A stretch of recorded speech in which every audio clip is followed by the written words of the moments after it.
اگر کوئی شخص قرآن و سنت کی دعوت سن کے حق قبول نہیں کرتا تو اس سے میری آخرت میں کیا فرق پڑتا ہے؟ اپنی آخرت خود برباد کر رہا ہے۔ تو اے نبی یہ آپ اتنا غم نہ کھائیں، یہ آپ کا انکار تو بات کی بات ہے، اصل میں تو یہ ہمارا انکار کر رہے ہیں کہ ہم نے آپ کے اوپر قرآن نازل کیا، یہ ان آیات کو نہیں مان رہے، اس میں جھگڑا کر رہے ہیں۔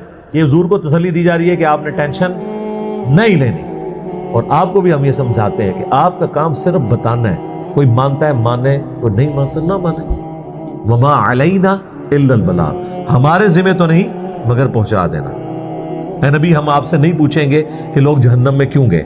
سورۃ البقرہ،